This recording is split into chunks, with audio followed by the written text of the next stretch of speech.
আসসালামু আলাইকুম দর্শক, সবাইকে ওয়েলকাম করছি আমার নতুন ভিডিওতে। যারা সকালে হেলদি খাবার বা দুধের তৈরি খাবার খেতে অনেক বেশি পছন্দ করেন, তাদের কাছে আজকের রেসিপিটা অনেক বেশি ভালো লাগবে। আর এই রেসিপিটা কিন্তু আপনারা চাইলে রুটি অথবা পরোটার সাথে খেতে পারবেন। আর এটা এতটাই হেলদি, বাসায় একবার ট্রাই করলেই বুঝতে পারবেন। অতিথি আপ্যায়নেও কিন্তু এই ডেজার্টটা অনেক বেশি মজার হয়। আশা করি রেসিপিটা অনেক বেশি ভালো লাগবে। এখন এই ডেজার্টটা তৈরি করার জন্য প্রথমেই সাবুটাকে রান্না করে নিতে হবে। এখানে আমি পর্যাপ্ত পানি দিয়ে তারপরে হাফ কাপ সাবু দিয়েছি। এখন অনবরত নেড়েচেড়ে তারপর সাবুটাকে সিদ্ধ করে নিতে হবে। আর অনেকেই বুঝতে পারেন না সাবু আসল নাকি নকল। সাবু আসল নাকি নকল কিভাবে বুঝবেন? পানির ভিতরে দেওয়ার পরই কিন্তু দেখতে পাবেন 1 মিনিট পরেই যে উপরে সাবুটা একদম বাবলের মতো ভেসে উঠেছে।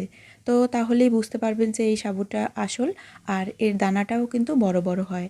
আর যেটা নকল সাবু, দেখা যায় জাল করার পরই সাবুর দানাটা একদমই ছোট হয়ে যায় আর দেখতেও ভালো লাগে না। আর বড় দানার সাবু দিয়ে যে কোনো ডেজার্ট রান্না করলে অনেক বেশি মজা হয়। এখন সাবুটা রান্না করা হয়ে গেছে। আমি 2-3 বার পানি দিয়ে ধুয়ে এক পাশে রেখে দেব। এইদিকে একটি ফ্রাই প্যানে দিয়ে দেব 1 টেবিল চামচ পরিমাণে ঘি। এরপরে দিয়ে দিতে হবে কিছুটা পরিমাণে কিশমিশ আর কিছুটা পরিমাণে বাদাম কুচি। এগুলো সম্পূর্ণই অপশনাল, চাইলে স্কিপ করতে পারবেন। তবে এগুলো দিয়ে যদি এই ডেজার্টটা রান্না করেন, খেতে অনেক বেশি মজার হবে। এখন চুলার আঁচ মিডিয়াম টু লো করে তারপরে কিন্তু এই বাদাম কিশমিশটা ভেজে নিতে হবে। না হয় দেখা যায় দ্রুত কালার চলে আসে আর পুড়ে যাওয়ার চান্স থাকে, তাহলে খেতে তিতো লাগবে আর ভালো লাগবে না। তো যখন গোল্ডেন কালার হয়ে আসবে তখন আমি বাদাম কিশমিশগুলো তুলে নেব। খুব দ্রুত এই কাজটা করতে হবে।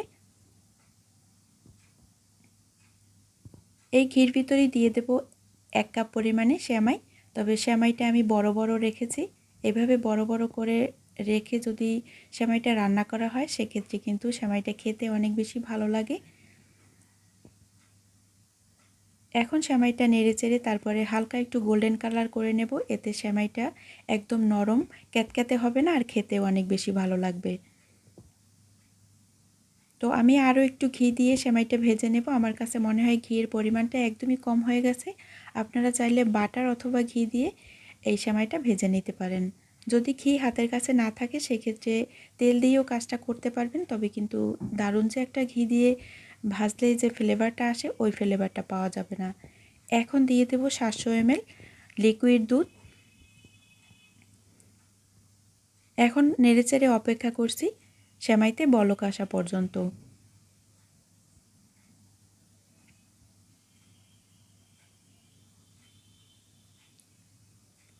যখন সেমাইটায় বলক চলে আসবে আর হালকা একটু নরম হয়ে আসবে, তখন আমি হাঁড়িটা একটু চেঞ্জ করে নেব। কারণ আমার আগের হাঁড়িটা কিন্তু একদমই ছোট হয়ে গেছিলো, যাতে বলক উঠলে দেখা যায় উপচে পড়তে চায়। তো এদিকে এখন দিয়ে দেব হাফ কাপের থেকে একটু কম আছে কনডেন্স মিল্ক। আপনারা চাইলে কনডেন্স মিল্কটা স্কিপ করতে পারেন। আমি আগেই বলছি এটা কিন্তু খুবই হেলদি খাবার। তার সাথে দিয়ে দেব হাফ কাপ পরিমাণে চিনি আর আগে থেকে রান্না করা সাবুটা। এখন দিয়ে ভালোভাবে নেড়েচেড়ে তারপরে বলক তুলে নিতে হবে কয়েকবার।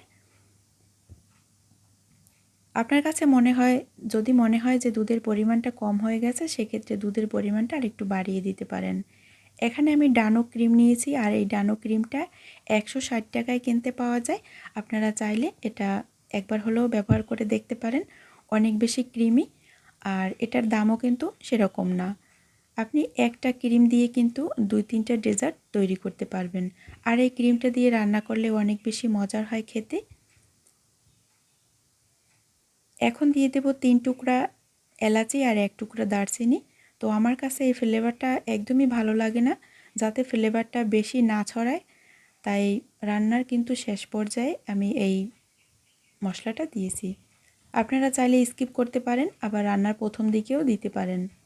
এখন দিয়ে দেব আগে থেকে রান্না করা কাজু আর কিশমিশ, যেটা আমি ভেজে রেখেছিলাম। তো আমি সবটা দেইনি, কিছুটা পরিমাণে রেখেছি ডেকোরেশন করার জন্য। এখন আরও কয়েকবার বলক তুলে নেব। আর দেখতে পাচ্ছেন দেখতে কতটা সুন্দর হয়েছে। বিশ্বাস করেন এই ডেজার্টটা একবার হলেও বাসায় তৈরি করে দেখবেন, অনেক বেশি মজার হয় খেতে আর অনেক বেশি হেলদি। তো আমার এখন ডেজার্টটা রান্না করা হয়ে গেছে। এখন একটি সার্ভিং ডিশে আমি সার্ভ করে নেব।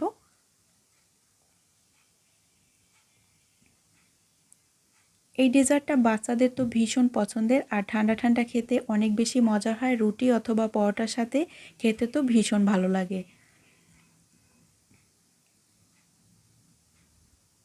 এখন আগে থেকে ভাজা বাদাম দিয়ে একটু ডেকোরেশন করে নেব, দেখতে যাতে অনেক বেশি ভালো লাগে। আর যেই জিনিসটা দেখতে অনেক বেশি ভালো লাগে সেটা খেতে কিন্তু অনেক বেশি মজার হয়। তো আশা করি আজকের রেসিপিটা আপনাদের কাছে অনেক বেশি ভালো লাগবে। আর বন্ধুরা, রেসিপিটা যদি এতটুকু ভালো লেগে থাকে, এরকম মজার মজার আর সহজ সহজ রেসিপি পেতে চাইলে প্লিজ আমার চ্যানেলটি সাবস্ক্রাইব করে আমার পাশে থাকবেন। দেখা হবে নতুন পর্বে নতুন ভিডিওতে। আল্লাহ হাফেজ।